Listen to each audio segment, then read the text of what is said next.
Assalamualaikum warahmatullahi wabarakatuh. Oh iya, stop ya. Orang sih.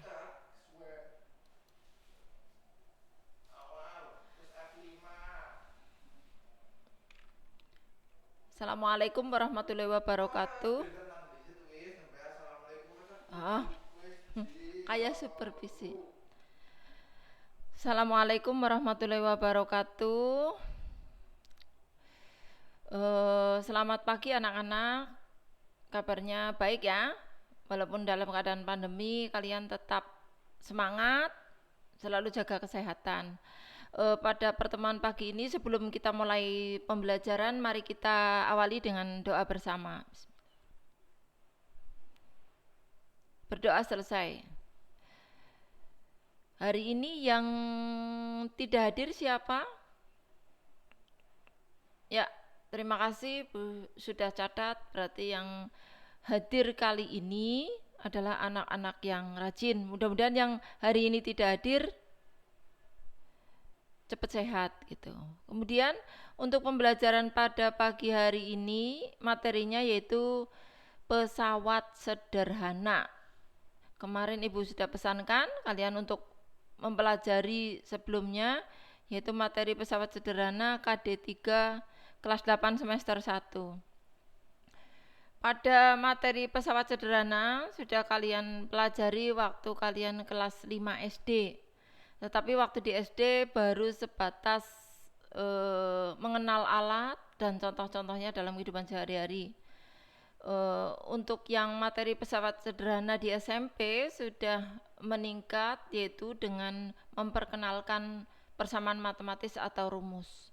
Pada pertemuan kali ini kita punya tujuan pembelajaran 3. Seluruhnya KD pesawat sederhana itu tujuan pembelajarannya ada 5, tetapi yang kita pelajari hari ini 3 sesuai dengan alokasi waktu yang tersedia.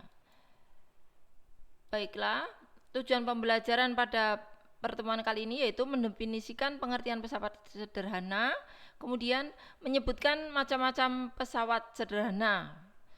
Yang ketiga, menyebutkan contoh macam-macam alat dalam kehidupan sehari-hari yang menggunakan prinsip pesawat sederhana, yaitu tuas, katrol, dan bidang miring. Langsung saja, tujuan yang pertama, apa yang kamu ketahui tentang pesawat sederhana? Di mana kamu jumpai alat-alat yang termasuk pesawat sederhana? Ya, yang tunjuk jari, coba sebutkan. Apa jawabanmu? Ya, betul bahwa pesawat sederhana memudahkan pekerjaan manusia. Yang punya pendapat lain, silakan. Apa yang maksud dengan pesawat sederhana? Mengapa disebut pesawat sederhana? Ya, betul. Mengapa disebut pesawat sederhana itu? Karena tidak terbuat dari alat-alat yang canggih, jadi hanya sederhana. Yang gunanya untuk apa? Hanya untuk memudahkan pekerjaan manusia saja. Ya, berikutnya pada pesawat sederhana ada beberapa istilah yang perlu kalian kenal, yaitu istilah titik tumpu, titik beban, dan titik kuasa. Nanti akan kalian lihat pada gambar dari bagian-bagian pesawat sederhana. Untuk yang berikutnya, coba sebutkan apa saja yang tergolong pesawat sederhana. Masih ingat nih pasti waktu SD. Yaitu, coba, ya, betul, bidang miring, apalagi pengukit, satu lagi katrol, ya. Ternyata masih ingat waktu pelajaran SD ya. Sekarang kita pelajari satu persatu macam pesawat sederhana itu, yaitu yang pertama pengungkit. Pengungkit itu bukan alat khusus mau membuat pengungkit atau mau membeli pengungkit, tidak, tetapi alat yang sangat sederhana terbuat dari kayu yang panjang kuat atau mungkin bisa menggunakan linggis yang gunanya untuk memindahkan atau menggeser beban yang terlalu berat biasanya oleh para pekerja ya. Misalkan Pak Tani menggeser batu, maka menggunakan pengungkit. Bagaimana cara meletakkan bendanya? Bendanya diletakkan di ujung, kemudian ada kamu letakkan penumpu, kemudian nanti setelah terpasang seperti ini tinggal tarik ke bawah ini, tarik ke bawah dengan tenaga kalian atau tenaganya Pak Tani, maka bebannya akan langsung terangkat. Kemudian terangkat kok masih perlu dipindah lagi, pasang lagi posisi seperti ini. Nah, dari keadaan ini maka ada beberapa bagian, yaitu F itu gaya atau kuasa, kemudian W itu beban, kemudian warna hijau ini adalah titik tumpu, di mana antara ujung F dengan titik tumpu dikenal dengan lengan kuasa, kemudian antara titik tumpu dengan W dikenal dengan lengan beban, ya. Gaya satuannya Newton, beban satuannya Newton, lengan kuasa satuannya meter, lengan beban satuannya meter. Kemudian secara matematis bagaimana rumus hubungan komponen-komponen itu? Bahwa F sama dengan W kali LB dibagi LK. Dari persamaan F kali LK sama dengan W kali LB. F itu kuasa ya, kuasa kali lengan kuasa. Beban kali lengan beban, menghafalkannya gampang ya. Pokoknya kuasa kali lengan kuasa, beban kali lengan beban. Keterangannya ada di mana? Keterangannya ada di sebelumnya, yaitu bahwa F, W, L, B, L, K ini sesuai dengan bagian gambar ya. Kemudian Ibu lanjutkan, berdasarkan titik tumpu, titik beban, dan titik kuasa tadi, pengungkit dibedakan menjadi 3, yaitu ada pengungkit jenis 1, pengungkit jenis 2, dan pengungkit jenis 3. Kalian perhatikan mana letak perbedaannya. Kalau pengungkit jenis 1, pengungkit jenis 1 titik tumpunya ada di tengah. Sedangkan pengungkit jenis 2 titik bebannya yang ada di tengah. Yang terakhir pengungkit jenis 3 titik kuasanya yang ada di tengah. Kalau kamu bingung dengan ini semua, hafalkan saja bahwa titik tumpu yang di tengah itu jenis 1, atau jenis 2 yang di tengah titik beban, jenis 3 yang di tengah titik kuasa. Kalau ngapalnya 1, 2, 3, 1, 2, 3, Ibu ulangi, titik tumpu diawali dengan huruf T. Pengungkit jenis 2 titik beban diawali dengan huruf B. Angga wis di stop ya, terus kayak mau wis oke, terus engko pesine di sudon, oke? Sudon iki, sudon. Ya. Iki mau stop terus oke. Ya. Terus adone ning ndi, Ndung? Iki ra diklik. Pojok wae. Utawa ning kono padha wae. Iya wis. Nek iki wis di-enso coba diklik. Oh. Angga diklik. Iya kiye. Sudon to, klik. Kiye. Klik. Klik. Sudon. Oh, Update and endi, sudon. Ndung? Update and sudon. Oke, ya paham. Diklik ya. Kan tak isi. Ora. Ya wis diklik. Oh iya nyes pinter rutine. Wis. Kok gampang edit Ndung. Misalnya yang mulai mana ya ora apa-apa ya, Ndung. Apa-apa mau tak edit, tapi langsung di oke mau di Wis ora apa-apa. iki to. Heeh. Wes ya. Tak ngaji. Ya, di sana. Kenapa masih? Lah iya, Eter aku lagi ngurusi mama masih. Kamu Wes. jangan seperti itu deh. Masih. Kenapa? Hah? Bangunin enggak apa biar. Bangunin ya letek, bangunin cepet. Enggak ngaji siang. Enggak ada ngaji siang Mbak Tata.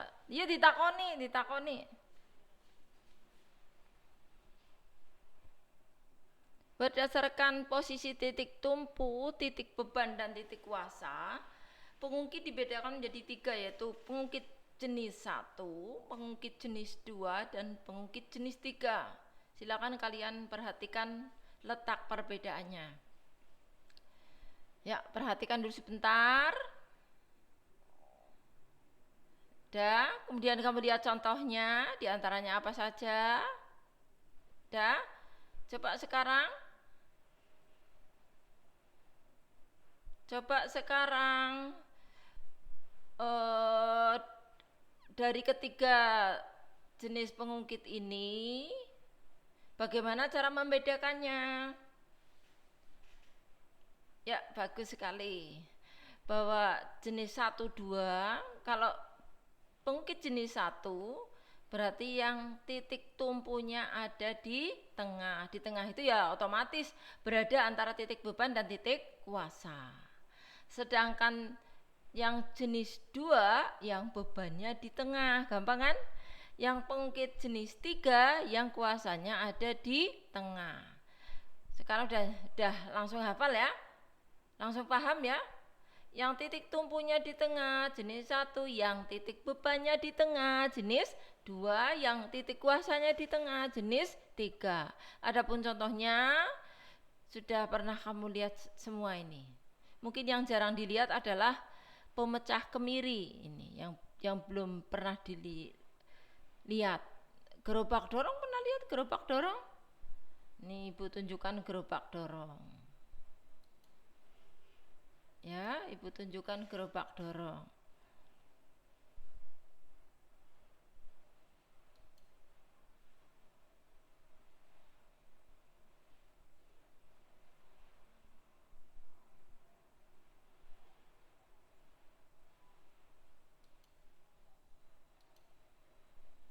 Ya, itu gerobak dorong. Kemudian ini strapless nih, gambar strapless. Ya, Ibu lanjutkan. Berikutnya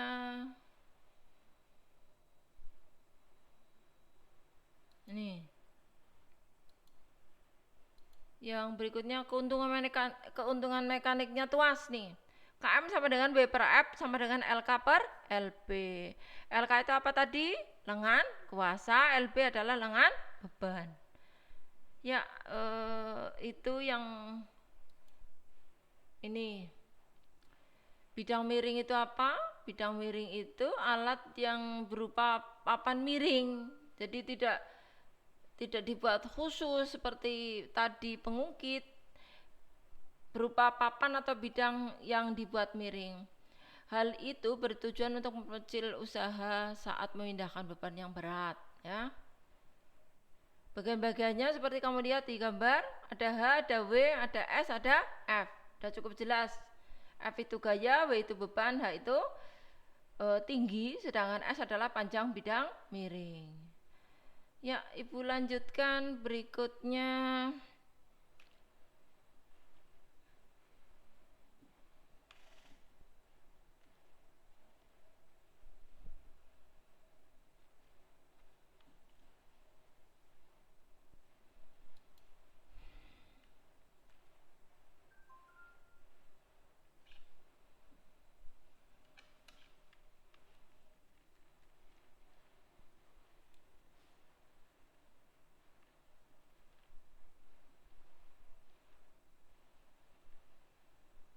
Keuntungan bidang miring, keuntungan mekaniknya KM sama dengan W per F sama dengan S per H.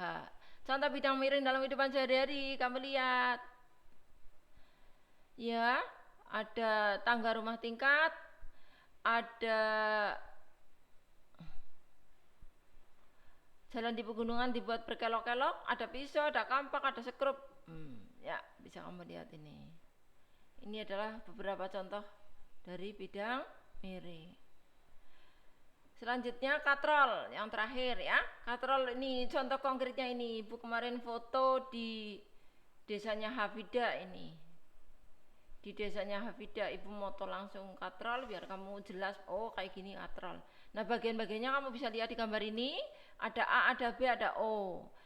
Berdasarkan gambar di samping kamu lihat ada titik beban, ada lengan beban, ada lengan kuasa. Iya. Mengapa disebut katrol tetap? Karena posisinya selalu tetap di sini gantung terus, ya. Berapa keuntungan mekaniknya? Hanya 1. Ini hanya untuk mengubah arah gaya saja sehingga menjadi lebih gampang. Berikutnya keuntungan katrol bergerak. Katrol dikatakan bergerak karena posisinya bergerak terus saat digunakan, ngikut bebannya gitu. Contohnya yaitu digunakan pada pembangunan rumah tingkat ini biasanya. Nanti pak tukangnya ada di atas, seladenya ada di bawah, ngisi adukan, kemudian ditarik ke atas. Nah ini sama bagian-bagiannya, hanya letak perbedaannya, titik kuasanya ini ada di sini di samping, sehingga menjadi lebih ringan, ya. Ini keuntungan mekaniknya lebih besar, yaitu keuntungan mekaniknya 2. Jika Pak tukang mengangkat beban 100 Newton, maka Pak tukang hanya mengeluarkan tenaga 50 Newton. Ya, nanti akan dipelajari pada pertemuan yang akan datang. Katrol majmuk. Katrol ini terjadi 2 katrol bergerak dan 1 katrol tetap. Ketika katrol ini dihubungkan dengan tali. Nah, untuk menghitung keuntungan mekaniknya kita bahas di pertemuan yang akan datang. Ya, berikutnya ada contoh soal ini.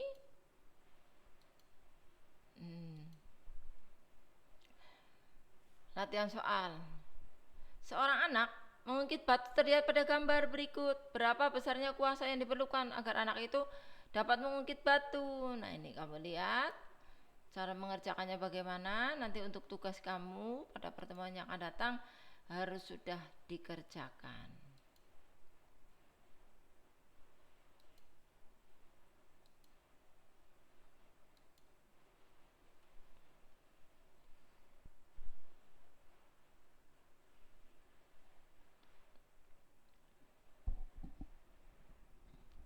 Sekian